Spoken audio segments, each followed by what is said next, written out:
All right. Good evening, everyone. Listen, we are so glad to have you on this first installment of the Perfecting Podcast. Um, our theme for tonight is an amazing theme because it's something that often comes to light, especially during the holiday season. And that is this idea of navigating grief, right? Navigating the new.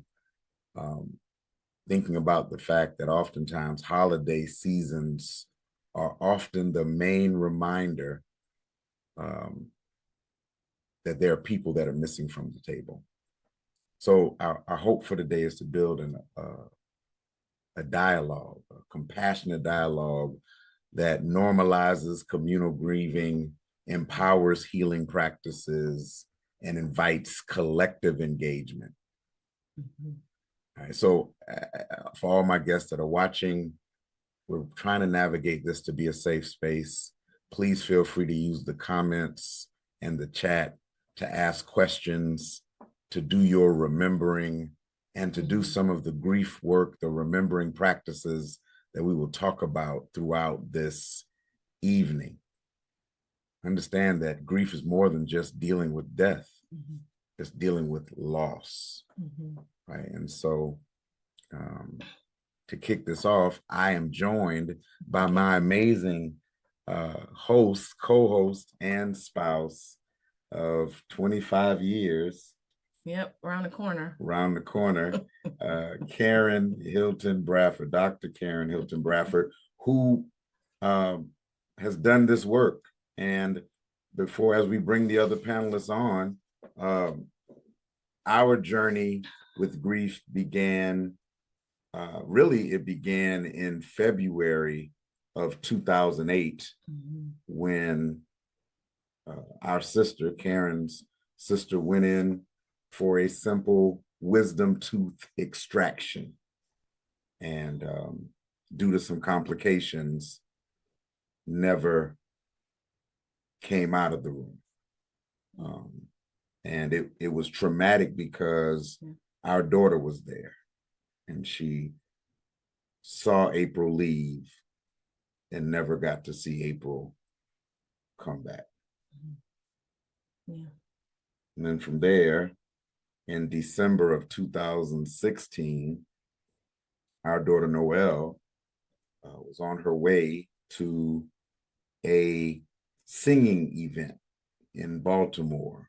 And we sent her off and got word about 9 o'clock that morning, that Saturday morning, December 17th, that she died in a car accident.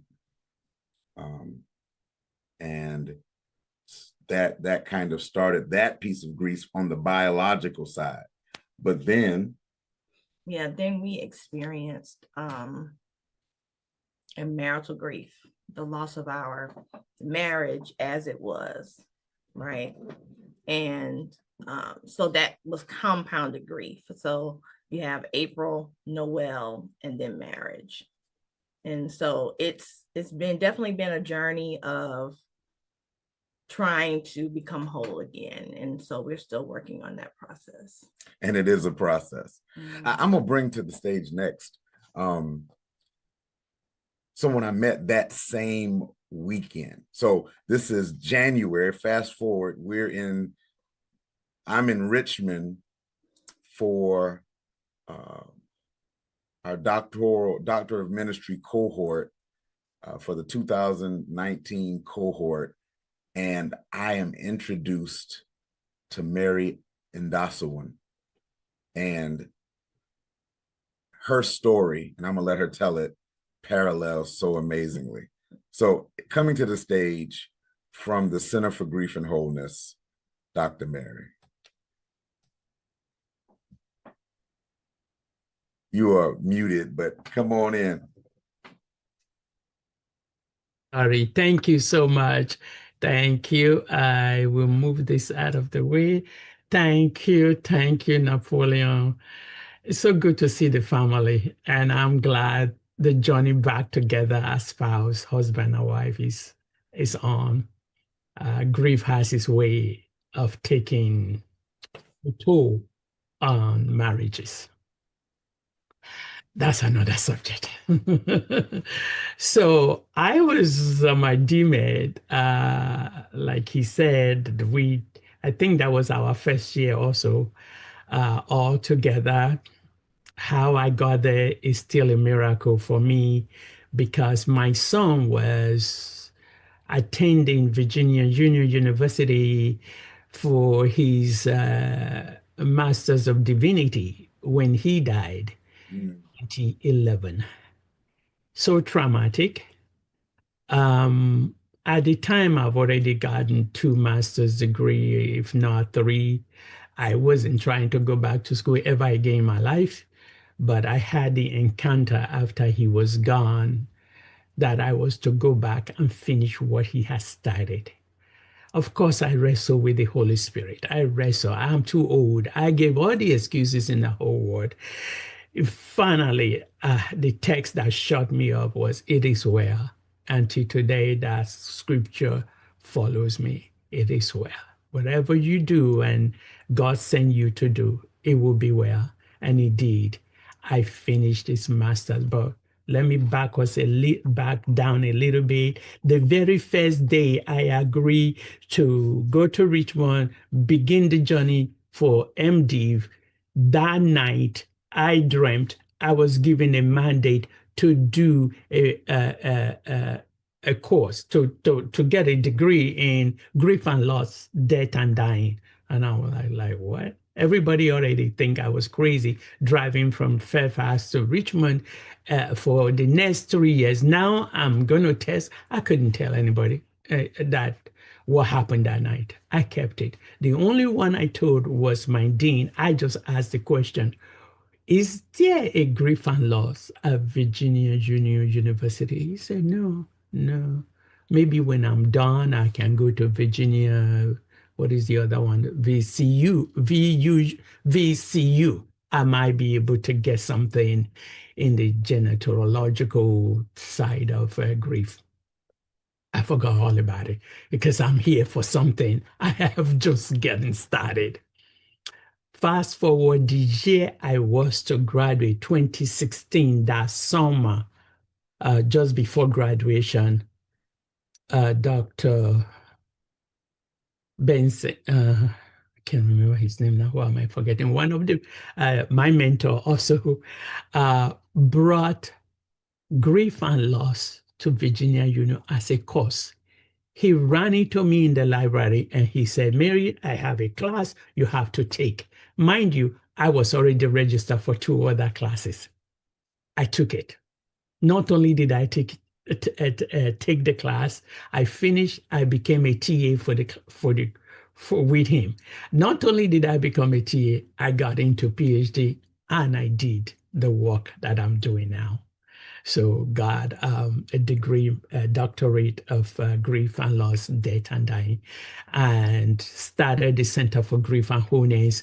What you see on the background of my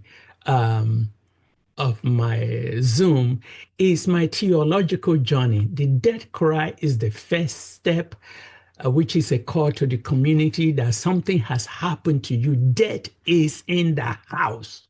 It has entered through the door, the window, the street, however it happened. And then you go into lament. On the bottom side is the compassion, self-compassion, your compassion, compassion for mother, and then hope on the one side, hope, and then finally you get to a place of wholeness. It's a journey. It is a journey like no other journey we have ever been in our lives. So I am grateful to be in the company discussing anything relating to grief. And I have just released the book, The Empty Chair, which is in this season is so incredible. Just a little bit about The Empty Chair. I was invited to DC Nanny Borough House to come do a walk for them. I didn't know that community, but what I found out was that for the first time, I am seeing people living without any generation of relationship around them. I mean, a child whose mother died when he was little, raised by the grandma. Before he could finish high school, the grandma died. No home, no house, no rent. They can't do anything. We end up in the street, but they end up in this home. And as God will have it in this home, each one meeting there, they start forging relationship. The sister from another mother, the brother from another mother. And that is how life, grief, God is in the midst of our grief and he's working things out. That blew my mind. So thank you. I know we have more to talk about, but I will stop right there for now. Oh man, oh man, that is, thank you and welcome. Listen, and that ties into our last panelist. 2016 was also the year that Dr. Jamie finished her MDiv at Virginia Union. And so I'm gonna just bring this familiar guest. We've been rocking grief for the last 4 years, I think, 3 or 4 years. So come on into the party and tell us how you got here, Dr. J. Yeah, good evening, everyone. Quite frankly, I think my understanding of grief has evolved over time, but my introduction to grief, I am a survivor of early childhood SA, right? And so using that language for folks who know, and I'll type it in the chat maybe for others who don't, but I know we're going to define grief for folks a little bit later, but there's this way that I, was encountering intimate partner violence within my family structure, early childhood SA, all of that are losses, right? That, yes, trauma, but also losses that one experiences. So I think just from an early encounter with grief, that this has been something I've always known. Now, if we think about my explicit work with grief, right? What did it mean for me to do work around grief? I would say that I was licensed and ordained eventually at Metropolitan Baptist Church. And when Dr. H. Preacher Hicks Jr. was there, church was, large church, it's still a large church, but large church, we had about 50 associate ministers, and we each had these assignments. And one of those assignments was on the sort of funeral and bereavement ministry. And at first it was 50 people. So you kind of you think 50 people, one time a year, you're responsible for your week. And if nothing happens during your week, you're kind of in the clear. Or if something happens in your week, you have to do a little bit more work. Eventually what happened was that group that was large eventually got down to 4 people. Now there were still 50 associate ministers, but now there were just sort of 4 people who were doing this funeral and bereavement thing. And every year I said, I'm not doing this again next year. Like, I did it for 3 years, I'm done. For some reason that year would end and I would say, I'm not doing this next year. I've done it for 4 years, I'm done. And then year 7, I'm not, right? So I stayed there and I talked to a mentor, the Reverend Dr. Cheryl McMillan Duckett now. And I told her, I said, I don't want to do this, right? I'm also a proclaimer. And so that is preaching, but it's also poetry and speaking in other ways and in front of other communities. And I was like, I don't want to do this anymore. I'm tired of sort of having to lean into this death and dying space. And she told me to just pause for a second, lean in a little bit closer and listen, because families would talk about my presence with them during this time, right? Mm-hmm. So they wouldn't necessarily say, they would say thank you to me, but later they would just say, oh, if something else ever happens, you got to send Minister J. Like that was the kind of feedback that she's getting. And so I did lean in, and eventually I was like, okay, that there's some gift here. So I have some gift here, some skill, because my mentor is a psychotherapist, right? So I'm being trained in a certain way. And so I leaned in, and this is, you know, early 20s leaning in. And I also have friends who, when they had folks in their family who died, would ask me to come by and be with them, or if they were at the end of life, come by and be with them, because I had a certain calmness with my presence. And I don't know that I knew what to do as much as I think just the way I present myself says I know what I'm doing. Y'all know what so I don't know that I had answers for what to do, right? I'm talking a little bit earlier, like 19. And so I don't know that I had answers for what to do as much as it appeared that I was comfortable and had answers, right? And so people would call me, and I continued to appear to be comfortable and have answers in this place that I'm learning to lean in a little bit more. So that's, you know, just my own early childhood losses. There are other losses I can name, and I think maybe we'll do that more in conversation. But certainly, I would say a catalyst for me leaning into this work was it being an assignment in my faith space. Now I'm more certainly much more beyond Christianity, but in my faith space early on. And I leaned in and I realized that I had the skill, I had the passion, I had the presence, right? And the knowledge, the sort of learning about death and dying. I started doing that then. And we know that beyond that, I started doing work in all of the ways that we experience loss in the world. And so that's kind of when Dr. Napoleon and I first sort of started talking with loss navigation and thoughtful transitions. It was really me saying how I'm doing this grief work in the broadness of loss as a human experience versus death. And you'll hear me saying death. Those of you who are listening and watching online, you'll hear me say death. It's when I'm talking about someone at the end of life. I typically don't use euphemisms because it's important for me to say that word at the end of life. So you'll hear me saying death when we're talking about someone at the end of life. So that's how I entered in. I know we want to do some more conversation, but that's the way I leaned into this grief world. I love this, right? And this will get to the next question, but our entrances into the work were all different, right? Some were because of repeated request and presence, right? Others were because of a divine calling in the form of a vision, right? Others were, you know, our own experiences with death itself that helped us, because once we experienced it, other people kept asking, we saw you look so strong. We saw you look this way. How can you help us navigate? I love this. I love this. And I appreciate you taking the time to be on. In your work, how do you define loss?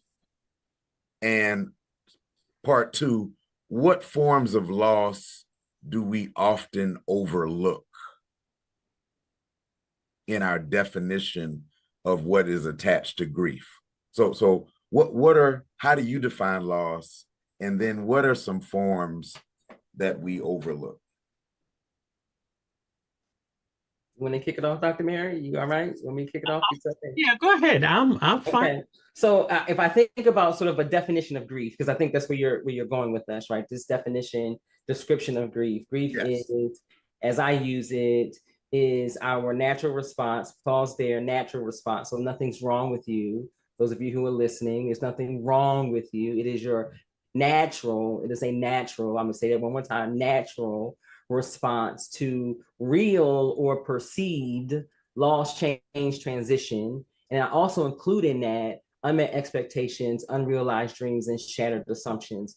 Ultimately, loss, change, and transition really captures it all, because that is death and non-death, right? That is hair loss, relationship loss, mobility, divorce, and the death of your people.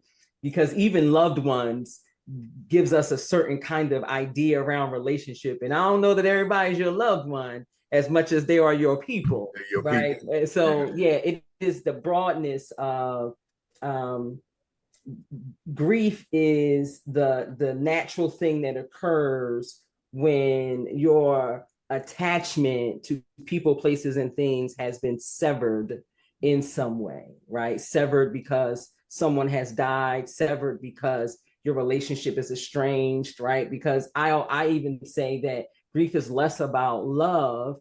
There are certain sayings that we have, and listen, if y'all say it, it's okay, it's cool. I just may not say it, right? So there's certain things that we say, right? Certain things that we say, like grief is our grief. We grieve because we loved, and I don't say that, and I'm not because it's not true, but I think grief is more associated with attachment more broadly than love specifically. And so this, again, our natural response to loss, change, transition, unmet expectations, unrealized dreams, and shattered assumptions, real or perceived, death or non-death. Awesome. I love that. I love that. Go ahead, Dr. Mary, jump on that. It's very simple. It is a loss of an attachment. And to the extent that you love the individual, the greater is going to be your grief, the more painful it will be. I always say, if you were to look at a two-sided coin, the head and the tail, one side is love and the other one is grief. And they are almost inseparable. The mother's love, and if you look at the generation of people around you, from grandma to uncles and brothers, sister, the closest attachment and the most painful, because I have been through all of that, is the loss of a child. And the pain is so excruciating that you don't even wish it on your enemy. And so when we look at the various ways that death happen, especially the acute grief, you talk to someone today, they ate breakfast with you, and then a few hours later, they are gone. You are totally trust in this valley so deep that it takes the grace of God to get you back out of there. But if someone has been sick for a long time, as in the case of anticipatory grief, sometimes you are grieving along for years and days and months, and then finally, even the person themselves say, let me go. I've suffered enough. So the grief is not the same. The pain is not, it's still there, but it's not the same. Then you have the non-death losses, like jobs and careers and business investments. You thought you were going to retire on this business, but everything you put into it is gone like a smoke. And so you grieve. So there are degrees of grieving all throughout our lives. But the most painful one is the one with the closest attachment to you. And when God said to Jeremiah, go and tell the wailing women, go and tell the women to teach the children, teach the people how to grieve, he knew that when the Babylonian comes into their, it enters into their streets, there is going to be so much death that everyone will have to grieve. And that is why grief also is a communion grief. You heal through it. I tell people, you go through depressions, which we will get to later on, but the more you can surround yourself with people that care, with people like Dr. Jamie was saying, the people will say, thank you for being with me, just the presence. She didn't think she was doing anything, but by her presence, they felt better later, and they remember. And that's where we are. So you messed me up. I'm gonna start with Jamie because Jamie started it off because she done revamped her definition from last year. I was so hyped about going into this grief is the divine opportunity to reimagine life. No, that is so, but that is not, yes, that's still a definition. Okay, right? So, okay. So that's, I'm glad you said that. So grief is an emotion, and it's grieving is a process, right? So grief, the emotion, that's that feeling. That's that feeling we have. Grieving, the process, is one, it is something, grieving the process, grieving, grief, she. I have personified her as she, right? She is a capacity that is in us, right? Because ultimately, spirit, the universe, God, Allah, language that makes sense for you and your community, knows that you can't die at the place at the place where something else or someone else has died, right? That you are not to die at this point of death. So whether it is child or parent or partner, that death does not mean you have to die there. So there is something in us. There is something, some spirit power in us, process, spirit power in us that helps us reimagine ourselves and reorient ourselves into the world, because the goal is for you to continue to live and to be fully alive after loss. If you're going to encounter loss throughout your lifespan, you can't die like it feels like a death. I've died here. And grieving, the process, says, let's reorient to life. Let's help you reimagine what it means to be alive in this new world as a new self. Because at every time you experience a loss, you are not the same, and neither is the world. So the grieving process, grief from that perspective, I believe is spirit's power, capacity in you to help you reimagine yourself and reorient yourself so that you can be fully alive in the world after loss. I still hold that as definition. I just, it just depends on conversation and how I use it. But that is still definition. And grief is a process that, if you think about, I talk about Walter Brueggemann, and I'm gonna stop because I know you have a question. But we think about being orientation, disorientation, reorientation, right? When you experience that loss, you are in complete disorientation. Grieving, the process, helps you reorient yourself. And you are doing that throughout your lifetime in different ways, because each loss hits you a bit differently, as Dr. Mary already said, right? So you are reorienting yourself in new ways, and maybe the person who lost their job doesn't have to reorient in the same way as the person whose child has died, right? That's not the same kind of reorientation, but it still is a reorientation into a new world as a new self. So yes, I still use all of that as definition, description, because I also want people to recognize that I think whiteness has centered how we understand and move through grief. And I do everything within my power to decolonize our thought around what it means to grieve and be well in the world apart from the white gaze. See, and that we're gonna get to that. That's like 3 questions down. Like you got me there, but this natural response, yes, really should free us. Yes. Because the reality is, at the death moment, and even beyond the death moment, we don't really know how we are going to react. And every day, it's not something we can compare.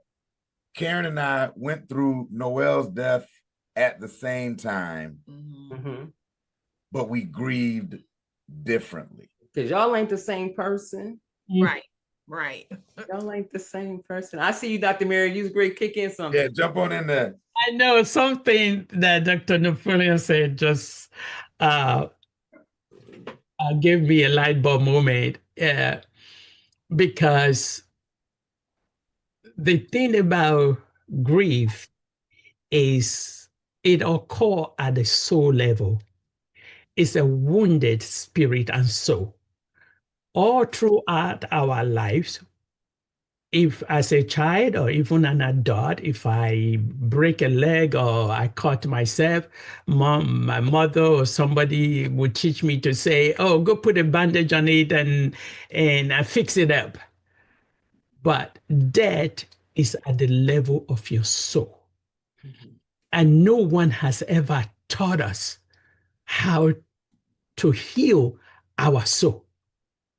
And in each one of us, we are different. We are going to react differently.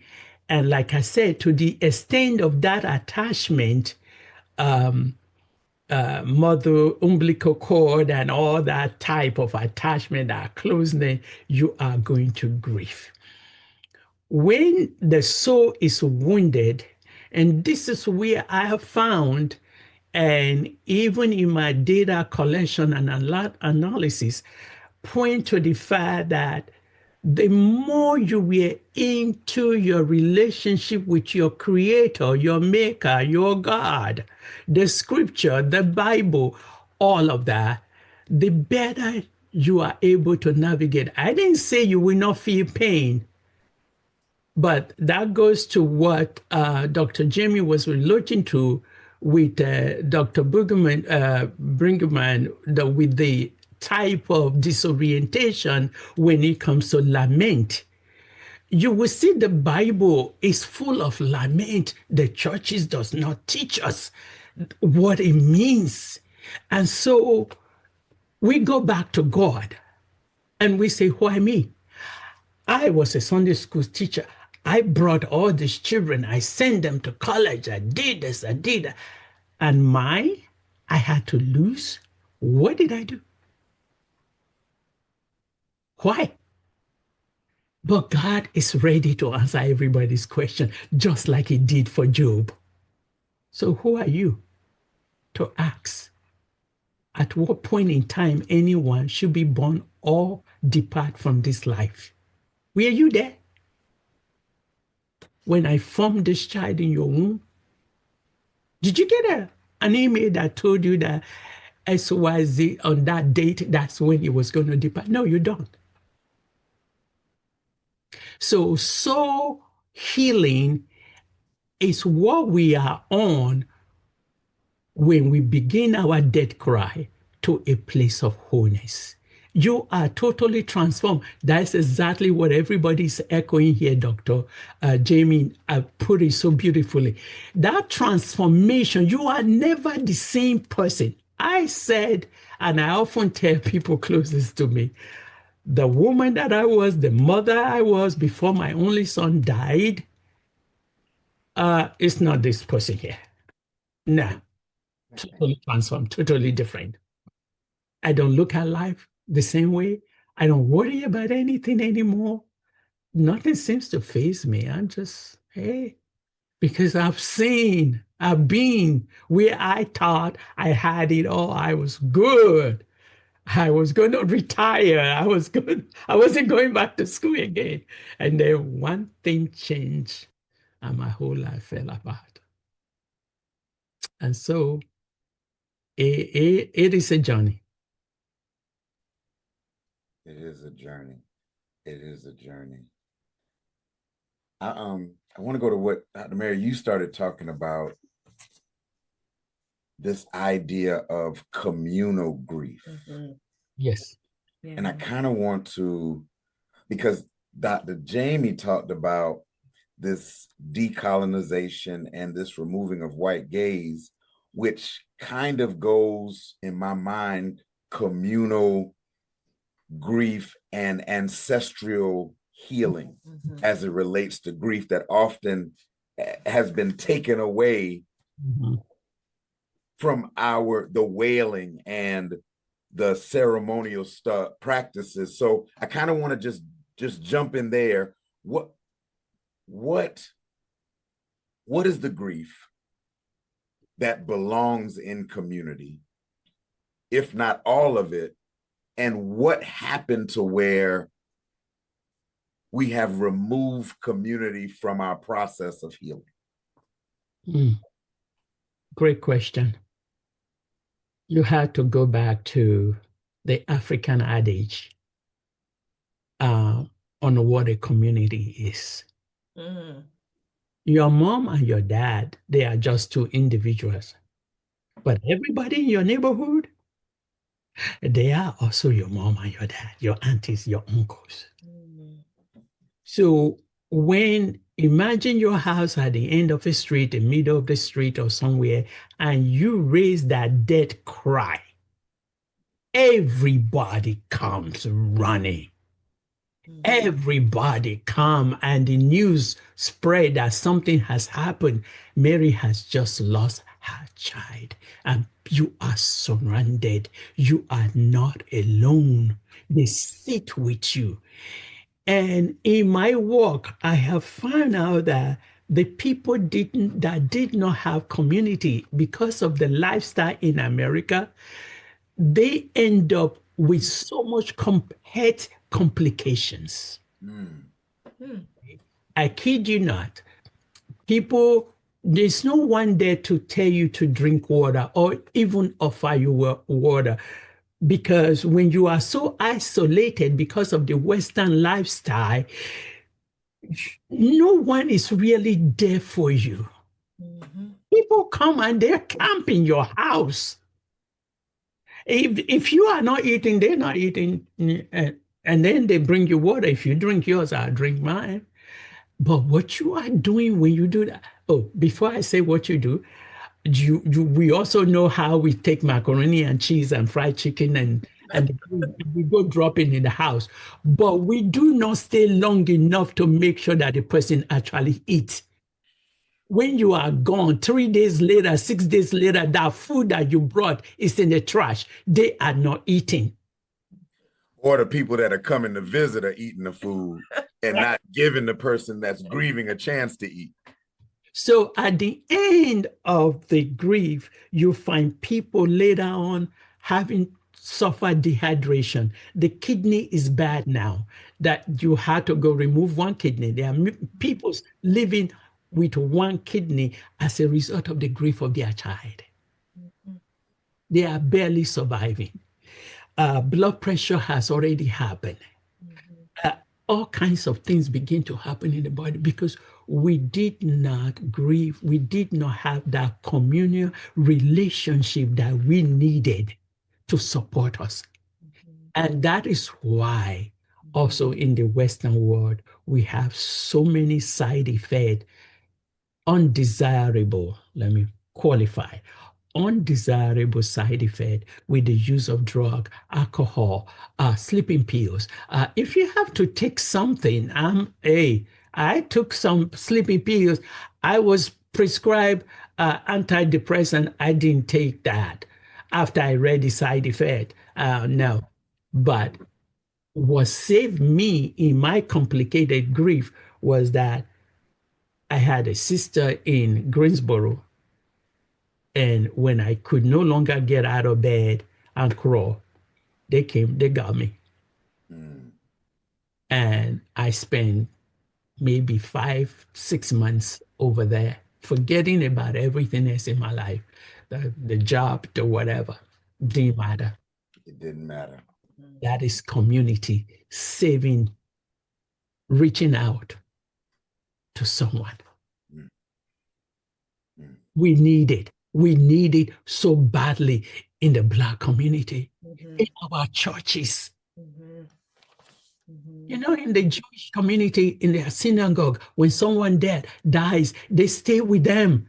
Somebody bring is Dr. Bradford and the wife, Dr. and Mrs. Karen, to bring the food on this day. They bring it. Everybody eats. Those who are visiting that day, and they do that on and off. For how many days? 90 days. Wow. Wow. By the time people start living, now you are feeling a little better. That's why I said one of my mission for Center for Grief and Wholeness is you would not grieve alone. As long as I'm around, I will be there. Lonely sufferers of grief is hard. It is so hard. And the Western world has done us such a disservice in the way we relate to our brothers and our sisters. And I'm sorry, the church have not helped us much. We don't cry here. We don't do this. They know all the things you are not supposed to do, except what they're supposed to do. They don't. That's true. That's true. Yeah. And I love that. So Mama E.T. Harvey always reminds us that there is no individual action that does not have a communal response, right? And that is not like, that's not necessarily hers, but she reminds us this. Like, we know we can go back, right, generations that understood there's no sort of individual action that does not have a communal response. And grief is universal, it's personal, and it's also communal. And the challenge is, one of the challenges that whiteness or this Western way of thinking has, one, redefined for us what family looks like, right? So this idea of these sort of insulated and isolated groups on their own, right, on their own as families and community, that they're self-contained, right? So that already says, I don't go to my neighbor for support or help, because I'm going to be a self-contained unit. And we teach this. And so even in I may eat the ideology that I must be self-contained. And so if I must be self-contained, then I am not going to look for community to join me in this journey, because I have been taught I must be self-contained. So you take folks who have been taught, who have eaten an ideology of self-containment, and of course, we're not going to sort of lean into community in ways that are helpful and healing, right? So that's one thing. So I love when Dr. Mary talked about that, because I'm not going to lean into community. I am self-contained. And I will live with the shame of not being self-contained, versus understanding that maybe that was never the idea anyway, right? So I will live with the shame that I'm supposed to be self-contained, but I'm dying over here, and I'll live with that shame. So that's one thing. The second thing, I love that you all talked about the sort of, say, bringing of food and care to someone's house, and then leaving, say, before the food is digested, right? I haven't even taken a bite, and you're gone. And that is when I teach. I don't even really use the term doula anymore, but teach companions and things. We talk about, this is risky work, right? It's risky for me to stay with you during that time, during this acute grief time. It's risky. Why? Because in some ways, I have to be able to hold space and lean into all of what you're feeling. I don't necessarily have to have the answers, but I've eaten an ideology that tells me I do need to have answers and be able to fix. So you're saying, when I bring this food to you, I need to leave before you require of me something that says I need to open up and be vulnerable and sit with your pain, which might also remind me of mine, which might also let me know that my siblings in Gaza are in pain, which might then take me to my siblings in Rwanda who are in pain, which might, right? So it's dangerous, it's risky we're called to the risk, but it's still risky. That's like when people say, how you doing today? They in their mind, I already hear you saying fine. Why? Because fine allows me to keep going. And if you're doing something other than fine, that means I have to listen. I have to open up, again, be vulnerable to the pain that you might reintroduce me to. And we don't like the pain. I don't want to sit with you and your pain. Why do I need to sit that? Why can't you be self-contained? Right? So this idea that many of us have been taught has become a way of being. Now, I want to make sure I name this. I know plenty of folks that believe in community, that are right. So we know folks that understand community, the power of community. And still we know that this sort of this whiteness as an ideology, as a social construct, really tries to teach us to be some other way. And that other way is usually fractured, right? Is usually fractured and disconnected, versus recognizing that we never heal in isolation. I know that's an African proverb, an African adage, and we know that folks like Bell Hooks and Toni Morrison, right, and Audre Lorde talk about, you don't heal in isolation, right? We heal in community. And I think the last thing that I would say, because I just wrote some notes down, a society that is emotionally illiterate, of course, grief is not welcomed in the space, right? We teach people how to be commodities, how to be products, and how to produce. I teach you how to be part of this production, so that on the other end, it's really tied to money. It's tied to capitalism. That's what we teach. Because to pause and grieve means I'm not creating something that you're trying to get me to create in many ways to make you rich. Let's just talk about it, right? So if grief is a whole person experience, I experience this in my mind. It's mental, it's emotional, it's relational. If grief is a whole person experience, and you need to pause because of the loss that you've experienced, why would whiteness want you to pause? Why would they want you to not go to work for a week, a month? Why would I need you here to keep producing? And so in some ways, whether it is our inability to grieve, or as one of my mentors, Dr. Tashelle Bourdaire, talks about, she coined a phrase called suffocated grief, which is grief that is punished. And when she talked about it, it was really about young Black children. But I think we can even expand that definition a bit too, right? And I'm not saying that was the only way she used it, but a lot of her work has been around Black youth. Dr. Tashelle Bourdaire, y'all can look her up, a brilliant genius of a sibling, brilliant woman. But this idea, suffocated grief, is your grief experience is punished. Right? We understand disenfranchised, where societal and systemic structures don't support your grieving process, right? We ignore it. So folks who've had an abortion grieve, but society is not going to create space for you to name your grief. Why? Because that's an abortion. You have divorce. Oh, right. We're not going to create space for certain people's grief. You are a sibling who is in the carceral system. We're not going to create space for your grief. Your grief might be disenfranchised, right? Your grief experience, but it's beyond disenfranchisement. She's talking about grief that is punished. And so again, in society where grief is disenfranchised, grief is punished, right? We've also eaten the ideology of self-containment. I must do all on my own, or else live with the shame of not being able to do it. Of course, there is this disconnect with what it means to grieve and lament in community. What does it mean for all of us to wail? Of course, there's a disconnect there. And I love that, Dr. Mary, this is part of my work, is the church is complicit. Now, is your church complicit? Maybe not, right? Okay, maybe your church is not. But the church broadly is complicit in teaching people self-containment. Don't bring your grief here.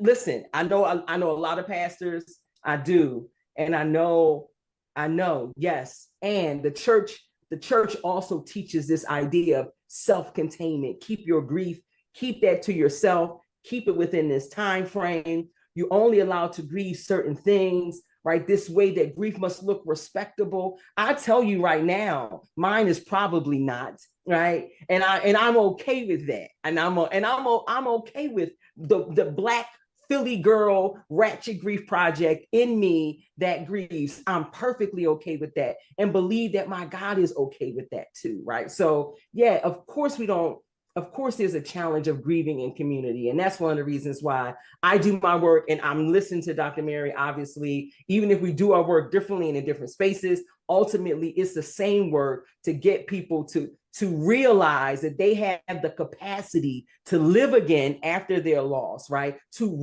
remember themselves whole after a loss. So yeah, absolutely. I agree with everything that has been said. And I do want to say this one last thing, and I'll get out the way.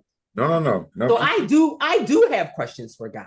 I do bring questions. I raise questions. Oh, listen, big questions. And I'm not saying they get answered, but you know, I think you ought to be big enough to handle my questions. And I just finished rereading The Bluest Eye. Mm-hmm.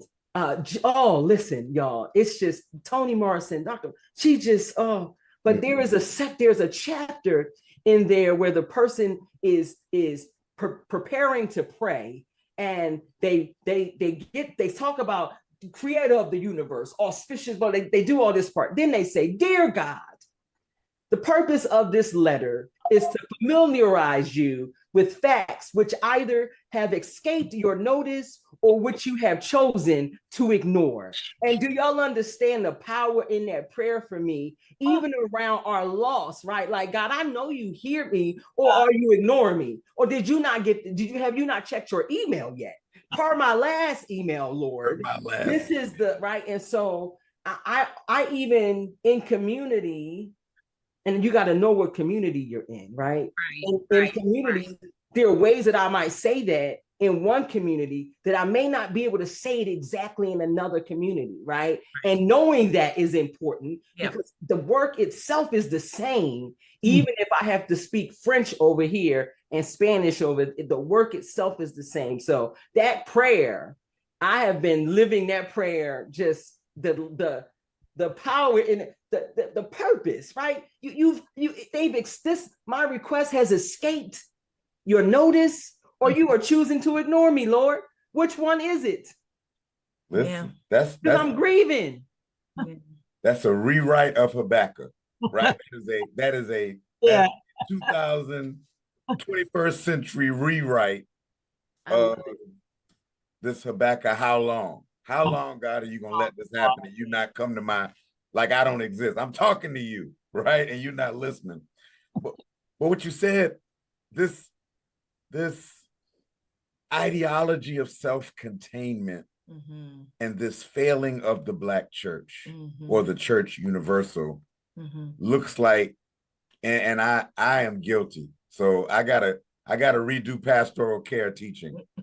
It's this, okay, you go to the hospital room and you wait to the first commercial for the TV they're watching and you leave because you don't want to sit, because we've been told you don't sit with them because they need to heal. They need the doctors to do what they do. When the reality is we've gotten calls from members that say, we're lonely, no one's here. Will you send someone to pray?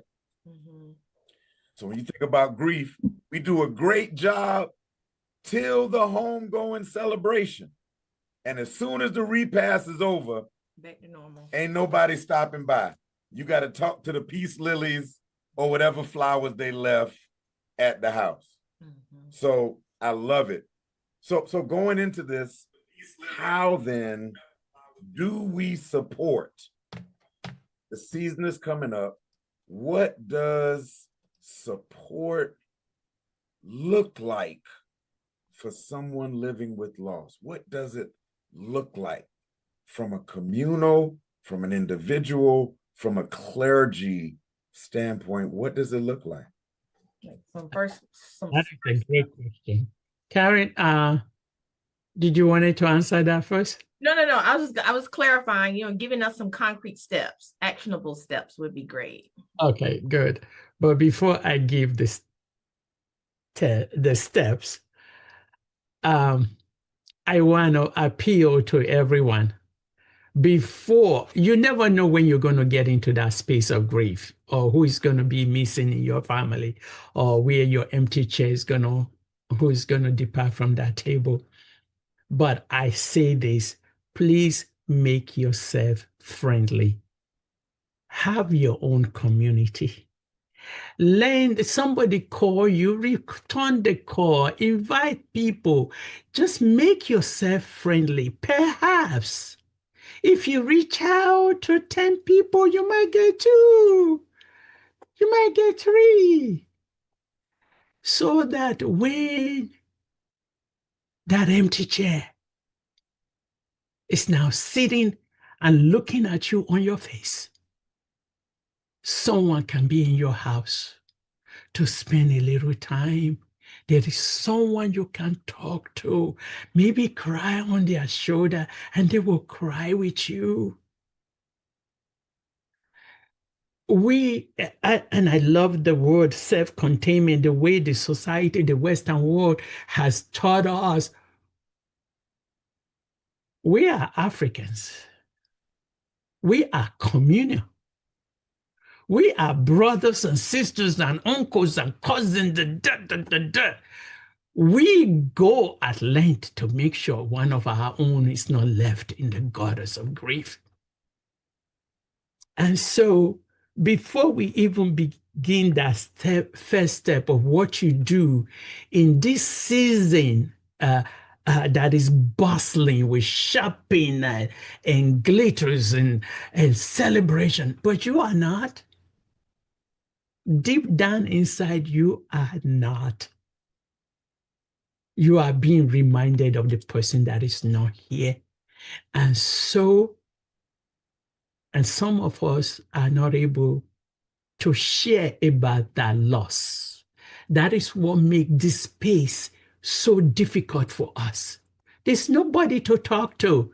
Nobody wants to hear you talk about your son that died 3 years ago, 5 years ago, 11 years ago, 20 years ago.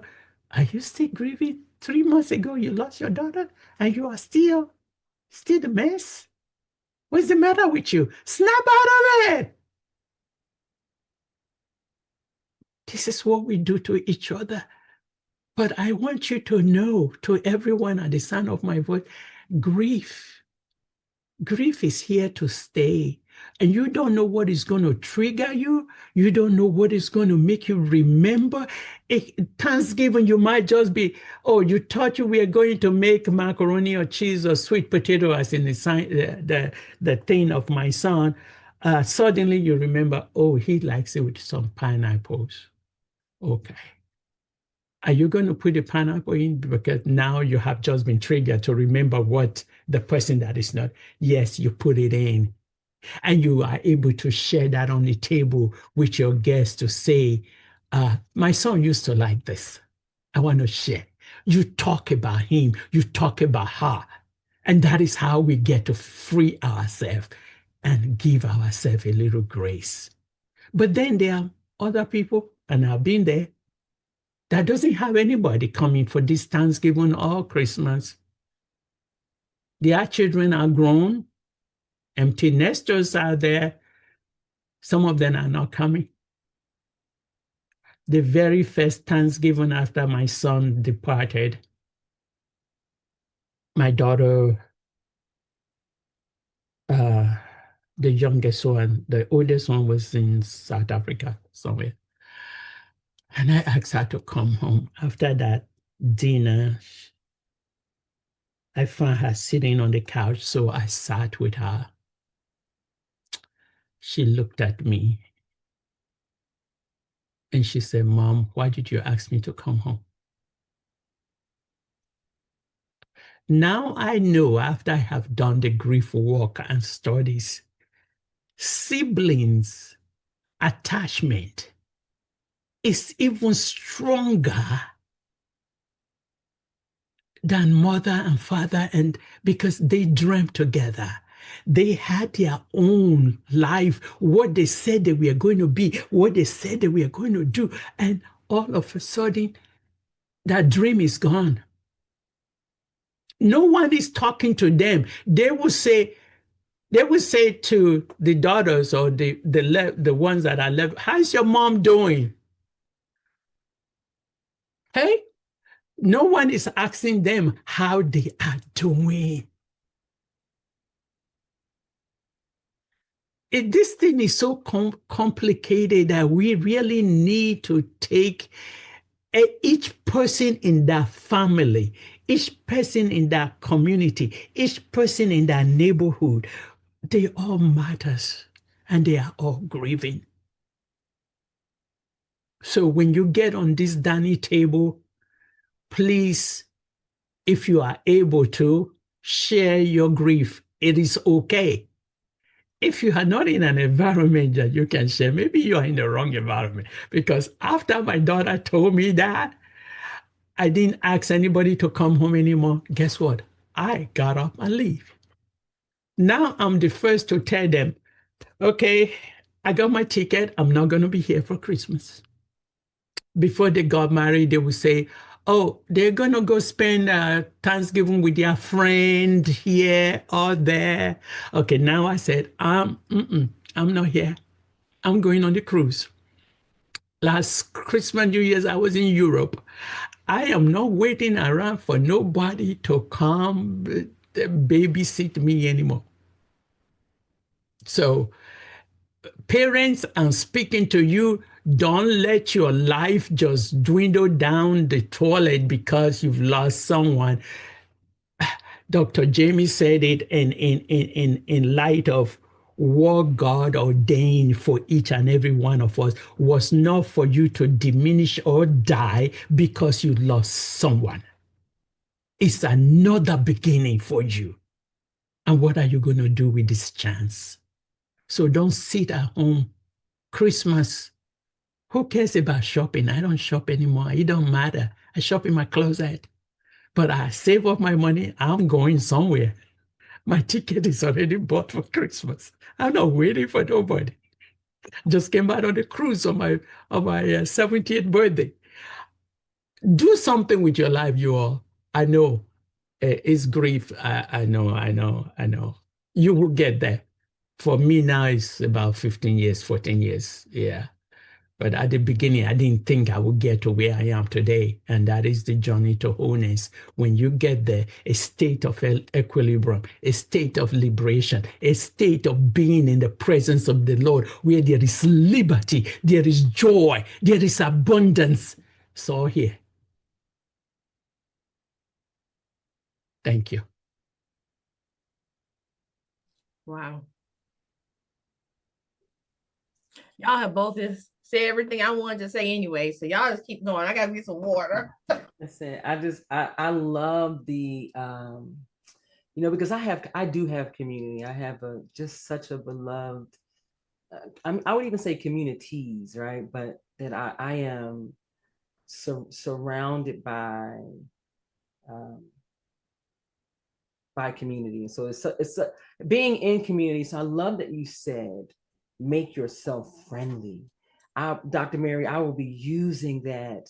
Make yourself friendly, because in so many ways we are not. Right? In so many ways, and we're in so many ways we're also taught not to, right? And yes. So I just love make yourself friendly. My heart was warm because that's just a powerful it's a powerful intention to make yourself friendly. And but so do it for you. Nobody's right. That just is so make yourself friendly. And so I one of the things, and you said this too, and somebody in the chat was like, you said grief is here to stay. And I say grief is a lifelong companion. So same sort of concept, which is why we must learn to befriend grief, the process. Now, I'm not saying be friends with the emotion. The emotion is just like any other emotion you feel. It's not going to last forever. I'm not saying, but befriending the process that allows you to reimagine yourself and live, right? Be fully alive, because we can be here and not fully alive. And wow. I've lived in that space where I woke up every morning and I was doing things and then I became fully alive, and I was like, oh, this is different. This is able to dream again. This is right. So different places, right? So I get that. In terms of this holiday season, and we'll be talking about this tomorrow too with Dr. Danny Bahuro. What does it mean to, I love that you talked about the dish, like these practical things that we might do for ourselves, with other folks. So the idea of creating that dish. I tell people every now and then, my grandmother, I usually introduce myself as the granddaughter of Alberta Brown, a cousin of Pauline Bennett, the niece of Salam. They transitioned in 1995, 1989, and 2023, respectively, but they are still three of the most important people in my world, right? And so when I would go to sleep sometimes, and remember, my grandmother's been gone since 1995, so we are 30 years in, and someone in the dream, likely my grandmama, say something about collard greens. Now, I like collard greens, but it's not something that I make on a regular basis, right? But just in the middle of the spring, it'll be collard greens.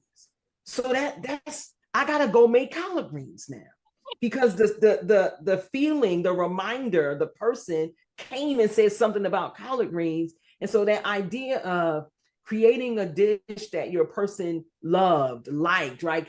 Doing that is part of what we might do during the holidays as a grief practice, right? That I might make the dish. Also, we humans are storytellers. That's really what makes us different from other animals, is that we tell these stories. Yes. And so during the holidays, we used to tell stories. So I'll do this. My grandmother used to have Thanksgiving dinner at her house.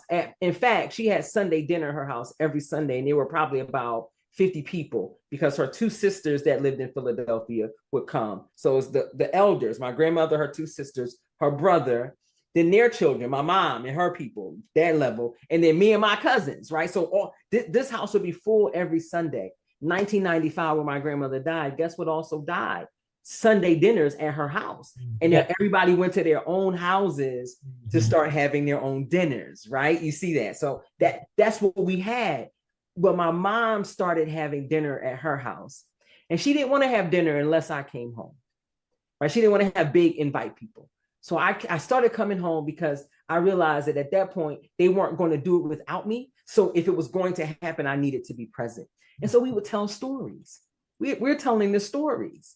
And that's a way to keep, to process, to have a grief practice. It's also a way to share, to do it in community.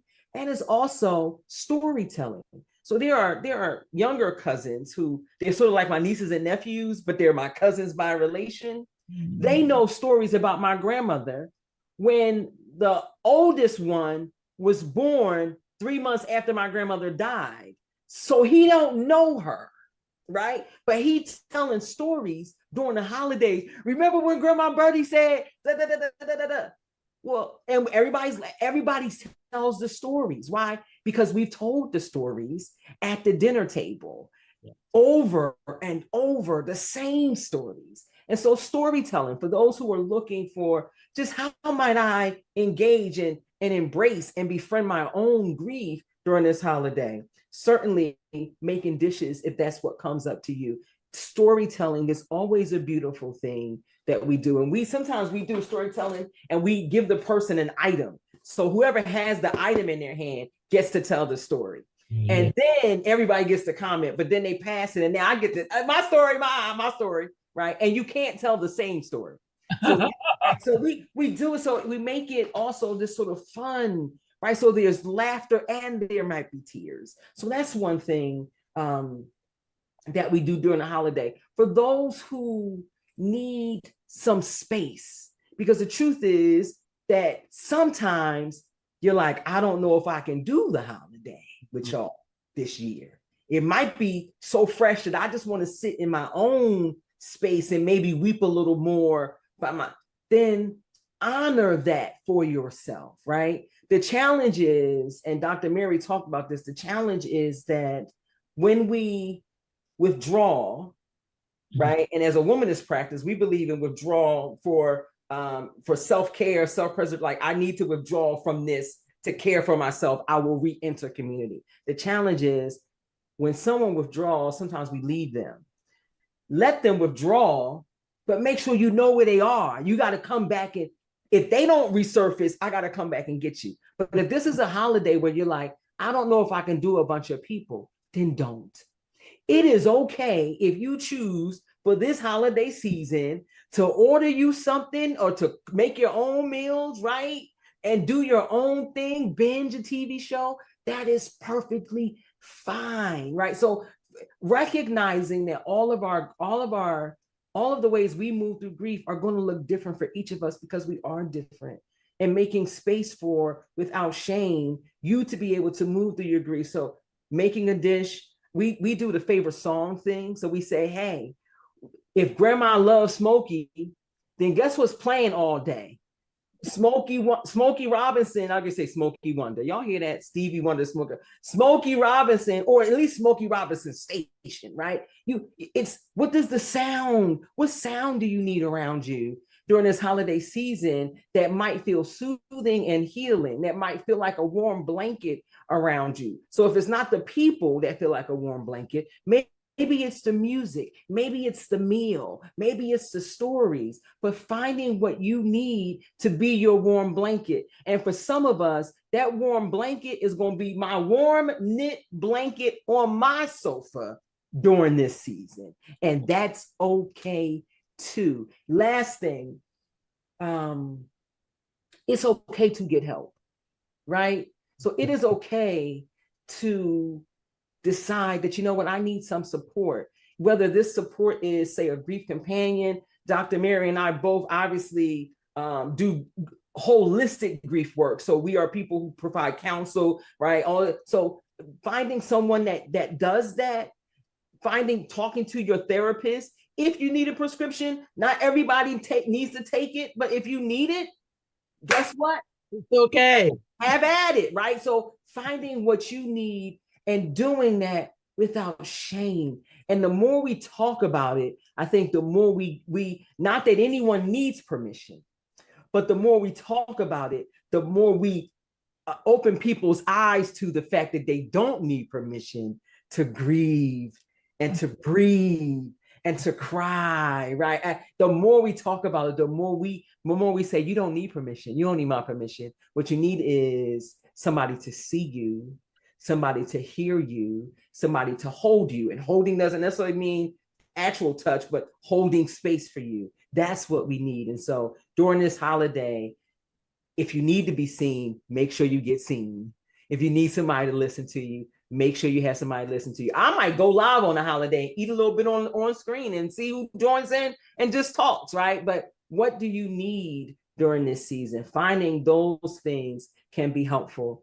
And I'll stop there, but there are a lot of practices that we can do to engage this idea of continuing bonds, right? That folks who have died, in some ways, we can't see them, but in many ways, I'm gonna bring out the pictures of people who aren't here. Maybe they can't have a meal, but we're gonna make a plate for them and sit it here at the altar and allow the pictures to be seen and their meal to sit there, even though they may not take that meal in that way. This might be a spiritual way for people, but I can hold pictures and prepare an altar that says Alberta, Pauline, Josephine, Bill, Salam, LaFay, Lamont. I can do an altar of pictures that says they're here with us this holiday season.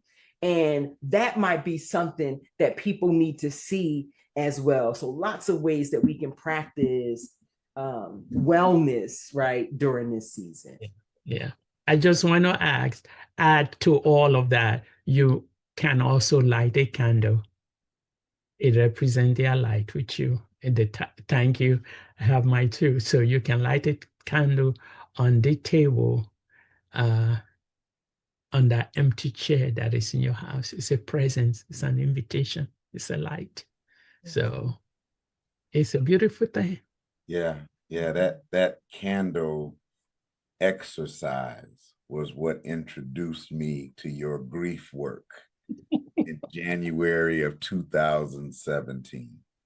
And I still have, even though we didn't light them because we were in Kingsley Hall, we had the ones with the little, I still have my candle, my candle. And that's turned into our Christmas tree. Yeah. So for us, the year 2016, Noelle wanted at Thanksgiving to decorate the tree. And so in November, she decorated the tree, and it's with all of her ornaments, with all of her names since grade school. Noelle is all over that tree. And that tree has not gone down since December of 2016. It is still up, and everywhere we move, it's the first thing we put up. And we know when someone's grieving because we will light the tree in the house. Yeah. It doesn't matter what time of year it is. When that tree is lit, you are aware. And you know, now that our son lives on his own, but we know that one of us is going through when those lights are lit. Yeah. Jamie, you talked about the preparing the dish and putting up the pictures. I think the sense, I think anything that's sensory can be an engaging comfort sometimes. Now, sometimes it can be an awakening or an alert. Absolutely. But like cooking the dishes, the smell of Grandma Shaw's Jean Naté, right? Like that's what she wore. Right. It can work both. It can, but so this is where awareness, right? This is why I said we have this we are not emotionally intelligent. I don't I just so an awareness of, I could be in a store today and hear a Stevie Wonder song and it pierced me a certain way. And now I got warm tears, right? Because today that song, now y'all know when the tears be warm, when you be like, oh, here go these warm tears, right? And then there's a time when I might play that same song, and now we two-stepping, right? Because so being aware of, there's no one way that it's going to hit you. That today it could awaken tears that don't stay. The tears don't stay. Today it might be tears. Tomorrow it might be laughter and dance. But knowing, yes, there are some things, because you're human.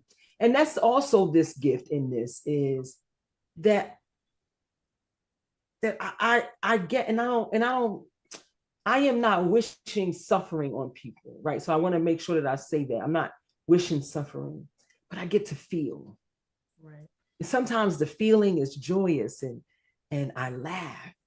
Sometimes the feeling is sadness, and sometimes the feeling is wonder. But I feel, and that is that too is a reminder, right? That I am here, that there was connection, right? So sometimes there's this and there are going to be some years where, guess what?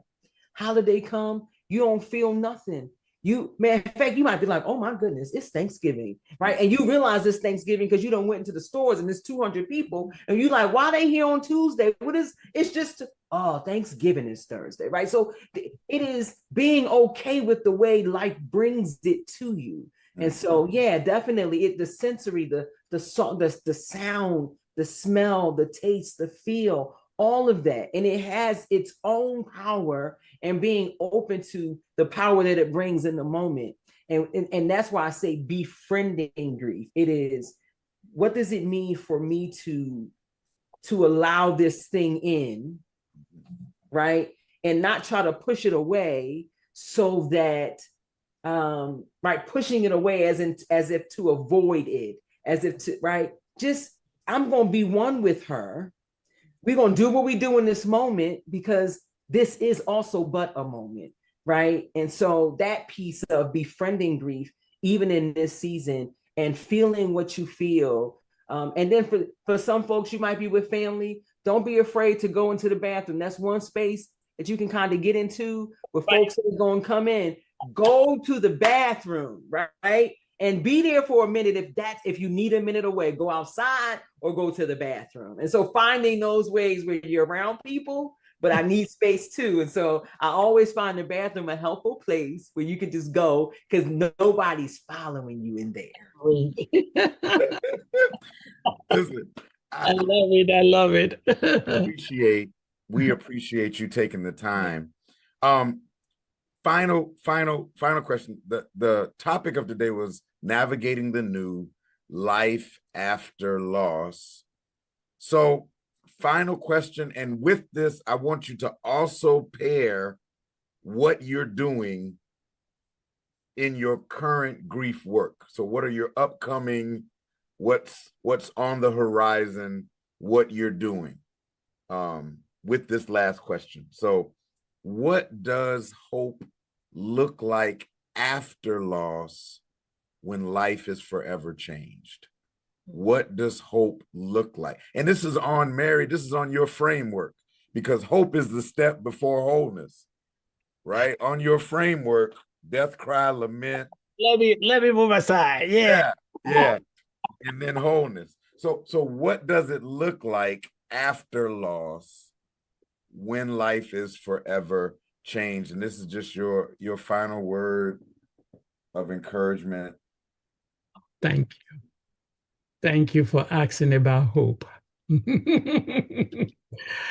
me say that hope is the greatest gift that God gave to humanity. Without hope, the state of hopelessness renders all of us useless. Waste byproduct that just totally a zombie. And there are many people going through life in a state of hopelessness.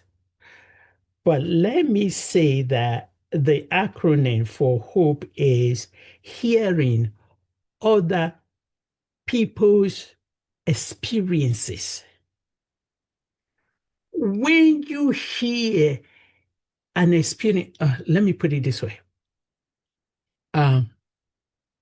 My first encounter at the Compassionate America Society, I think I had just entered into my loss the first month when I was invited there.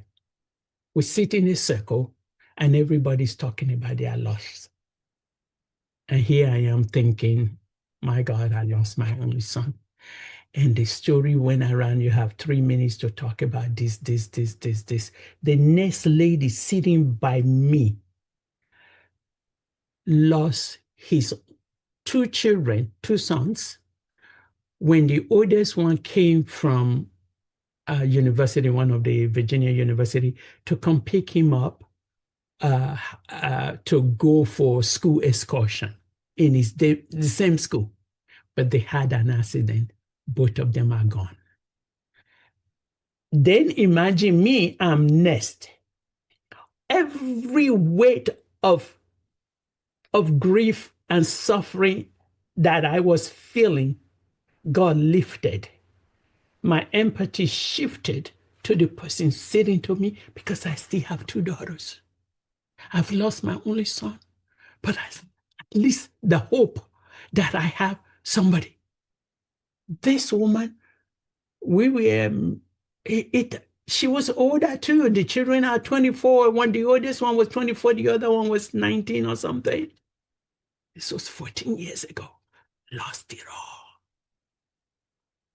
Then this is where the lament become very, very powerful. For those who believe in theodicy, why does bad thing happen to good people, and you're going like you are losing your mind because you thought you are alone. That is because you have never heard somebody else's experience. Immediately, that transformed me to a state of gratitude. And from there on, what do I say? Thank you, God, for giving me 25 years with my son. Some people never had 1 day. Some didn't have 2 years.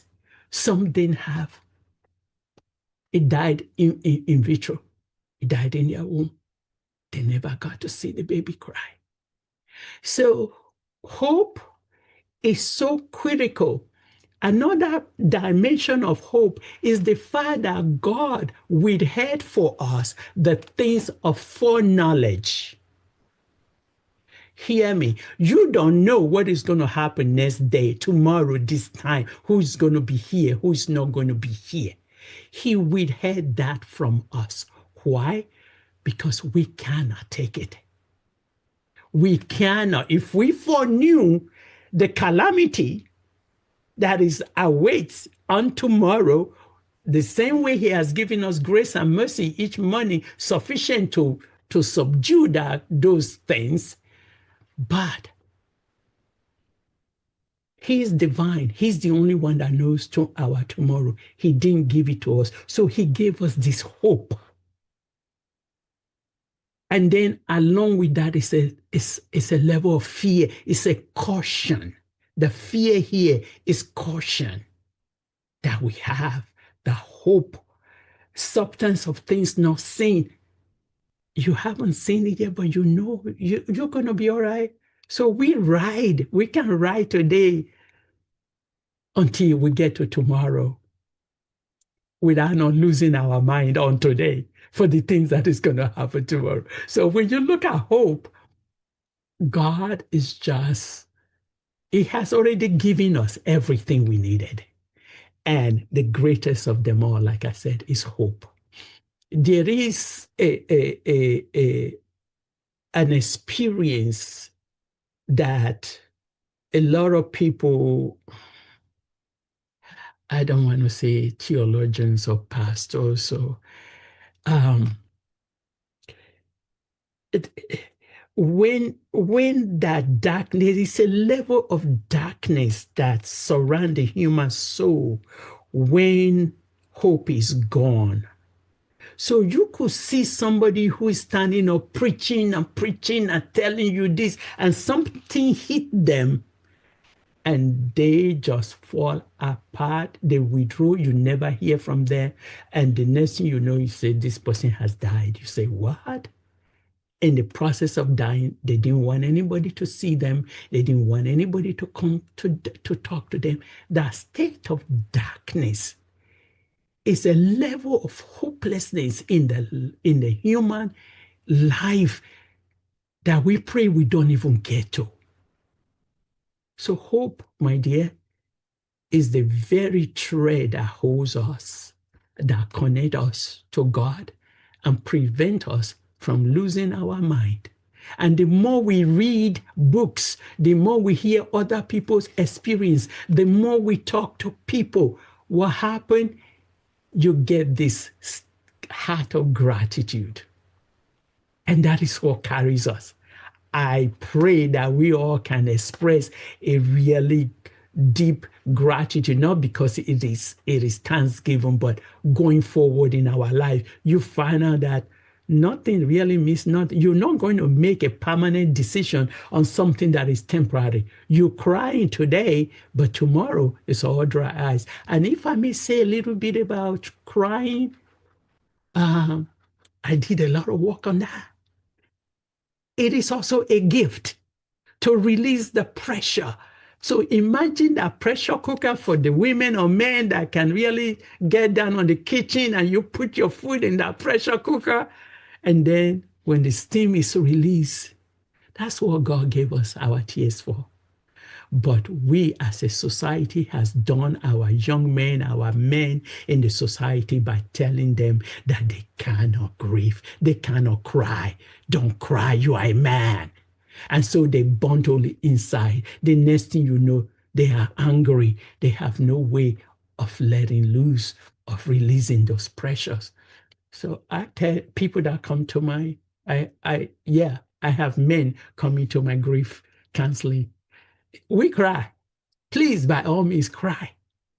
You've just lost your mother, the only person that you have so close to you for all your life is gone. And then somebody said to me, but I have not cried yet. So we start doing the work and you get to cry. Right now in Japan, there are places now they are instituting men to go watch really sad movies or whatever to induce them to cry. You cannot be stoic all your life. We need to release, and that is the anger that we see in our community, in our young men. They have no way of releasing. We say our young men, they are misbehaving, but they have not had any outlet to release their grief. So they act out and they think, oh, these children are so bad. No. So we need to do better. So crying is really, really, it's a good thing. So practice it. All the men in our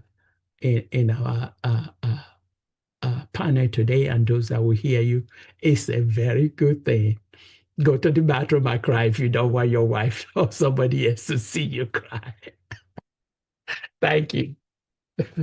God bless. Thank I you. can say, Dr. Mary, you ain't say what you got going on. Yeah, what's going on with the Center for Grief and Wholeness? All right. In addition to the empty chair that I just released, I am still working on in 2026. I will be doing training on each of the model of grief because theologically, this is one of the framework God gave me this gift. This is not my intellect. I would never have been able to tell you this is the way you grieve biblically or theologically. No, I'm not that smart, but it was a gift from God.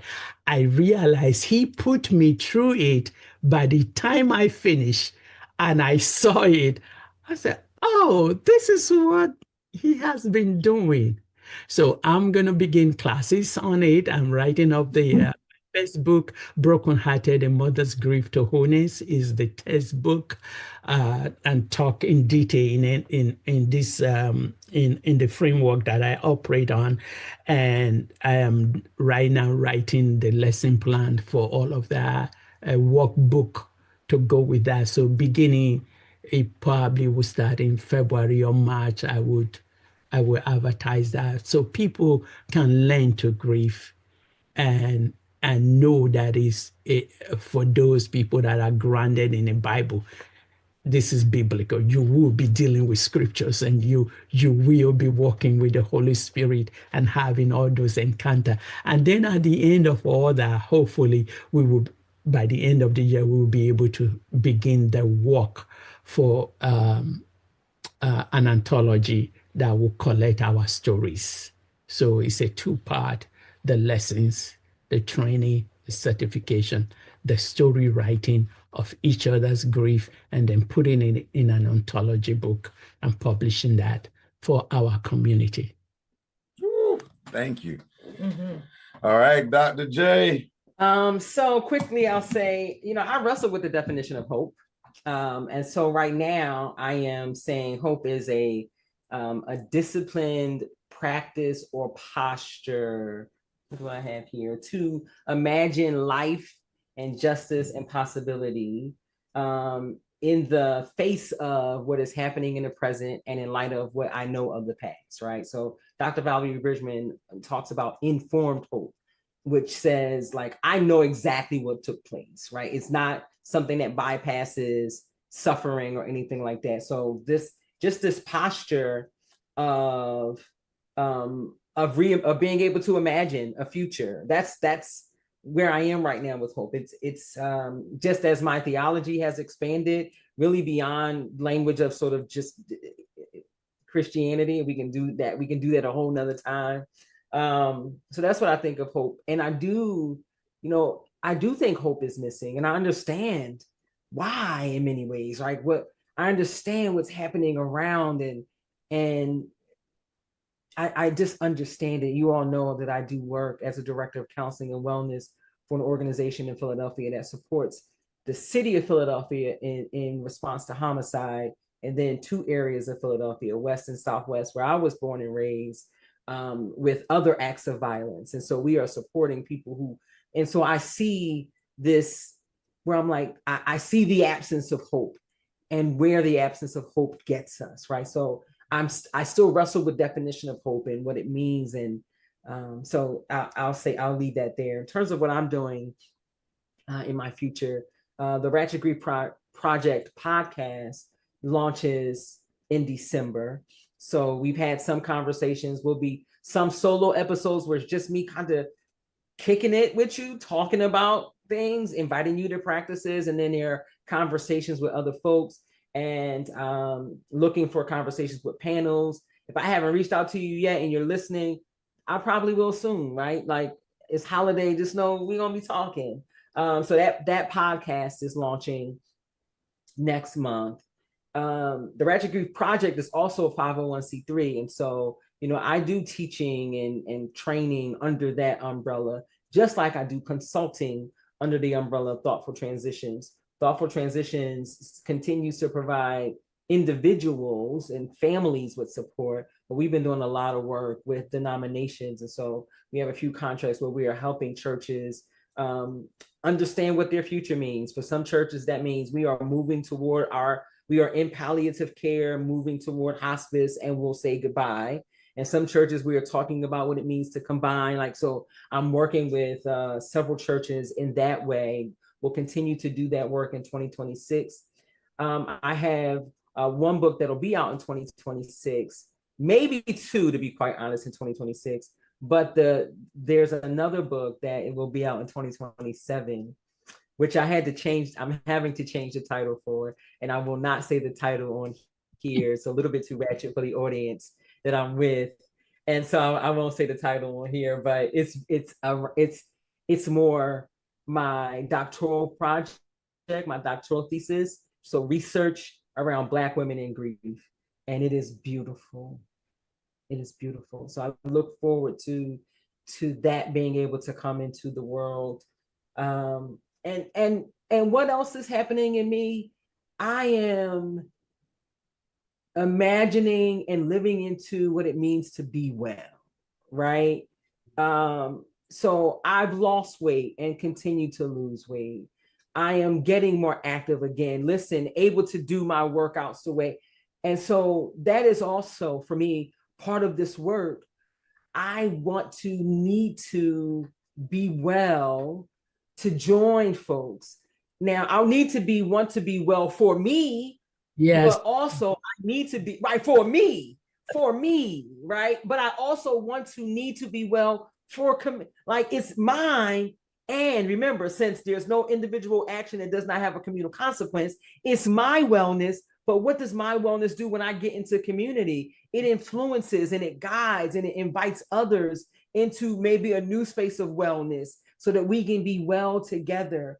Those are some of the big things. I'm working with Dr. Danny Bahuro again to do some CPE work. And I'm saying this, everybody won't, well, I don't know how many people will hear this. I don't say nothing. I'm working on a PhD in psychology. Y'all don't say nothing about that. So just, I'm doing all of this and trying to be well, right? And in the immediate future, I told my mom I was going to spend the night tomorrow. I might not because I got to do my thing tomorrow night, but I'm going to spend time at my mom's house and just and chill, right? And love on her and be there and laugh with her. And her best friend died last year, the end of last year. I feel like the end of last year. And her brother died in 2023. So she's had some significant losses. And there are moments when I look at her and I see it, right? And I say, Mom, what you think about Uncle Bugs?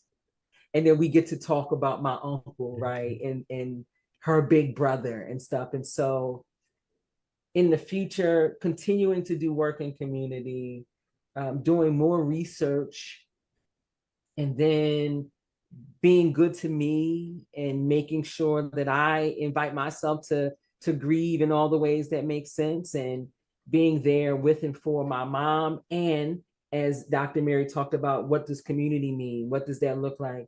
Ensuring that I have community that reminds me daily to make myself friendly, but is also friendly to me. And so that's what's on the horizon for me. So I'll be going live a lot more often. I don't do a great job with that, I admit it, but I just plan to be out there spreading the word. Again, something Dr. Mary said, you don't have to grieve alone. So what does it mean to just look up and know that there's somebody talking and holding space? And I hope to be one of those people as a grief researcher. And that's amazing. And if you remember, Jamie, that's where a lot of your work began. A lot of your work began in your weekly, almost daily conversations you were having that really brought you to the forefront of people seeing you talk about grief in a way they never heard it. Right. That's the beginning, I believe, of Thoughtful Transitions. Yeah, 2019, just before the pandemic. Yep. Which then, right? So yeah, had been doing it, but not in seasons. And so one last thing, please.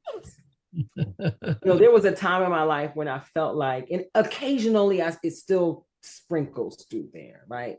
But there was a time in my life when I felt like I was behind because I finished seminary, my MDiv at 40, right? I was like, I gotta finish.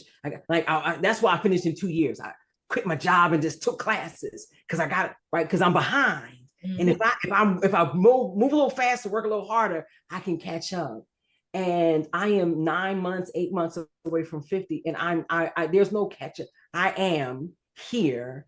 And so that is also, I think, sometimes we have to grieve what we imagined for ourselves, or sometimes we have to start to detach ourselves from ideas that were never ours in the first place, right? And so just for those of you who are grieving, we keep saying that it is natural and nothing wrong with you. Your process is going to look different from somebody else's. Your timeline is going to look different from somebody else's.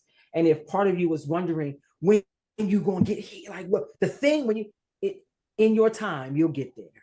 In your time, right? So you're grieving in your time, you'll get there. And so just being 50, I feel like Dr. Mary, those worries and thoughts, I don't care about it. It's more than just age. It's more than just understanding grief. It's also probably being menopausal. We can have a whole grief conversation about that. In fact, I'm going to invite folks to that conversation. But yeah, I just wanted to say that just as I age, there is also something that reminds me to really be well and to do the work that spirit and creation and the universe has called me to do. And that is grief work.